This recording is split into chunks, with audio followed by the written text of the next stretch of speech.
Hello, I'm Professor Thomas, and this is TomTalk, where we breathe, we think, and occasionally we panic, but mostly we learn.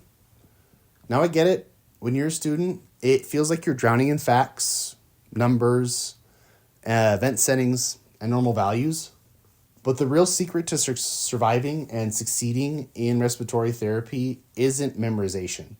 It's learning how to think clearly when it matters most. That's where TomTalks comes in.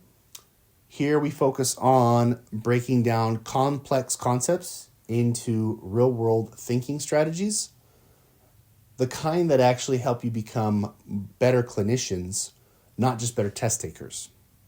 We're here to make sure you don't just know what to do, but understand why you're doing it and how to stay confident when the pressure is on. Now, every great respiratory therapist shares one thing in common: strong critical thinking skills. Knowing vent settings and ABG values is important, but if you can't apply knowledge under real-world pressure, you're going to struggle at the bedside. At TomTalks, we're about building your real-world critical thinking, not just helping you memorize additional facts. Stay tuned because every video here is designed to help you not just pass the test, but grow into the kind of therapist patients and teams trust when it matters most. Now, before I started respiratory therapy school, I had no idea what to expect. I thought it was just about giving inhalers and putting people on oxygen. But there's a few things I wish somebody had told me before I got started.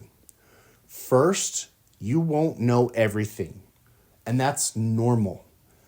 It's a process. It's not a test of your intelligence. This is a niche field. Healthcare in general is already a relatively small field. Respiratory therapy is even smaller. It's okay to start off not really knowing what you're doing. We're going to work on that. Second, communication is just as important as technical skill. Well, what do I mean by that? What I mean is how you talk to patients, nurses, and your team matters more than you think. Your ability to speak clearly and clinically ensures that whatever you're trying to communicate comes across exactly as you intended, and there's no chance that somebody could miscommunicate it into something that could potentially hurt a patient rather than help them. Lastly, clinical judgment is built over time.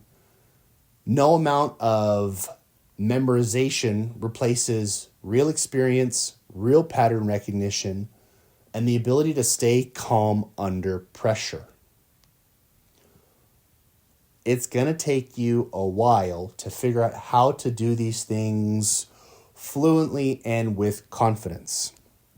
And like I said before, that's okay. It's going to take time. Trust the process. You'll hear a lot more about these lessons here on TomTalks because if you can understand them clearly, you're going to get way ahead of the curve. Thanks for being here, and remember, eventually every problem becomes respiratory's problem.